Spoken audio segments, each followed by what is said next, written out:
नमस्कार मित्रांनो, आज आपला 60 डे चॅलेंजचा डे 7 असणार आहे। डे 7 आज संडे आहे। आज सकाळी आपण जरा थोडंसं लेट उठलो होतो, कारण की आठवडाभर आपले जे वर्कआउटचे शेड्यूल होते त्याच्यामुळे आपलं पूर्णपणे बॉडी थकलेली होती। त्याच्यामुळे आपण आज थोडंसं लेट उठलो। 7:30 ते 8चा टाईम झाला होता आपल्याला उठायला। 8 वाजता उठून आपण सर्व आवरून आपलं 8:30 पर्यंत सर्व आवरलं, थोडा डाएट वगैरे घेतला। 9 वाजता बरोबर आपण लायब्ररीमध्ये गेलो होतो। 9 ते 12 3 तास होते आपल्याकडे। त्या 3 तासामध्ये आज आपण आठवडाभरात जे आपलं मराठी व्याकरण झालं होतं, जे क्वेश्चन सॉल्व्ह करून घेतले होते ते आपण पूर्णपणे वाचून घेतले, ते ॲनालायसिस केलं। त्याच्यामुळे आपला आठवड्याचा सगळा झालेला जेवढा अभ्यास आहे तो पूर्णपणे व्यवस्थित रिकवर होतो, तो पूर्णपणे आपल्यावर लक्षात राहतो जर संडेला आपण प्रॉपर रिव्हिजन केली तर। त्याच्यानंतर 12 वाजता आपण 12 ते 12:30 थोडा मोबाईल वगैरे बघितला। 12:30च्या नंतर आपण जेवायला गेलो। 12:30 ते 1:30 आपला जेवणामध्ये टाईम गेला। 1:30 नंतर आपण आल्यानंतर थोडंसं आपलं काय बाकीचं काम होतं ते केलं, मोबाईल वगैरे बघून आणखी 2 वाजता आपण बरोबर अभ्यासासाठी बसलो होतो। तर 2 ते 5 आपल्याला 3 तास होते। त्या 3 तासामध्ये आपण गणित बुद्धिमत्तेचे एक थोडा टॉपिकमधला थोडा पार्ट राहिला होता तो कव्हर करून घेतला, आणि आठवड्याभरात जेवढं आपण गणित घेतलेलं होतं ते गणित आपण पूर्णपणे वाचून घेतलं व्यवस्थित।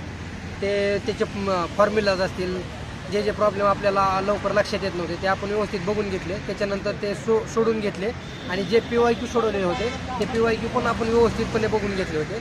5 वाजल्याच्या नंतर आपण आपला थोडं आवरण्यासाठी फ्रेश होण्यासाठी रूमवर गेलो होतो। रूमवरती जाऊन आपण आपलं सर्व आवरलं। 6 वाजता आपण परत रिटर्न लायब्ररीमध्ये आलो होतो, आणि 6 ते 8 आपल्याकडे 2 तास होते। 2 तासामध्ये ते आपण ह्या आठवड्यामध्ये झालेलं जेवढे टॉपिक होते त्याच्यानुसार क्वेश्चन तयार करून एक क्वेश्चन पेपर घेतलेला होता, आणि मागच्या वर्षीचा पण क्वेश्चन पेपर होता, त्यातले पण क्वेश्चन काही घेतले होते। असं करून आपण एक क्वेश्चन पेपर सोडवला होता आज, कारण प्रत्येक आठवड्याला एक क्वेश्चन पेपर सोडवणं आपल्याला गरजेचं आहे मित्रांनो। कारण की 60 दिवस राहिले आहेत, त्याच्यानंतर ग्राउंड होणार, ग्राउंडच्या नंतर आपला पेपर पण लगेच होणार आहे। त्याच्यामुळे पेपरला आपल्याला PYQचे ॲनालिसिस असणं खूप गरजेचं आहे। त्याच्यामुळं आपण एक आठवड्यामध्ये प्रत्येक रविवारी आपण एक पेपर सोडून घेणार आहोत। तो पेपर आपण सोडून घेतला 8 वाजेपर्यंत, व ते चेक वगैरे केलं पूर्ण उत्तर त्याची। त्याच्यानंतर 8 वाजता आपण जेवण्यासाठी रूमवर गेलो होतो, आणि 8 ते 8:30 पावणे 9 पर्यंत आपलं जेवण झालं होतं। जेवण झाल्याच्या नंतर आपण रूमवरती आलो, आणि रूमवरती येऊन आपण आपलं आवरलं होतं सगळं।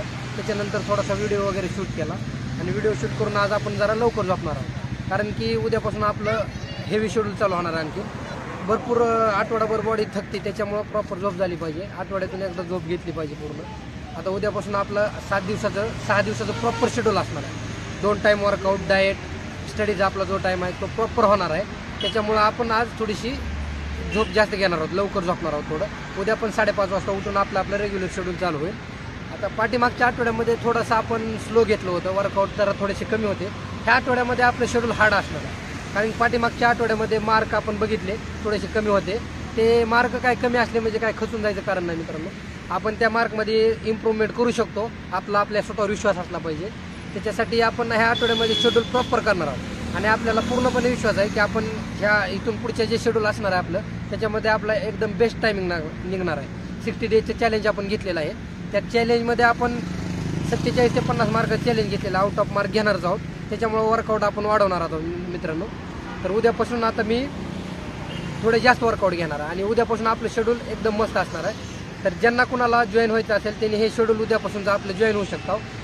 जे विद्यार्थी गावाकडे आहेत, ज्यांना अकॅडमी नाही, किंवा सेल्फ ग्राउंड करतात, सेल्फ स्टडी करतात, किंवा ज्यांची पहिलीच भरती आहे, कुणाला काय माहीत नाही, त्यांच्यासाठी आपण हे शेड्यूल बेस्ट ठरू शकतं।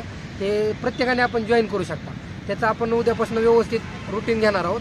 मागच्या आठवड्यामध्ये काही चुका झाल्या असतील तर त्या चुका सुधारून आपण पुढच्या आठवड्यामध्ये आणखीन बेस्ट घेण्याचा प्रयत्न करणार आहोत। तर ज्यांना कुणाला जॉईन व्हायचे त्यांनी हे शेड्यूल फॉलो करू शकता मित्रांनो। तर आपण उद्यापासून ते व्यवस्थित चालू करूया। धन्यवाद। जय महाराष्ट्र।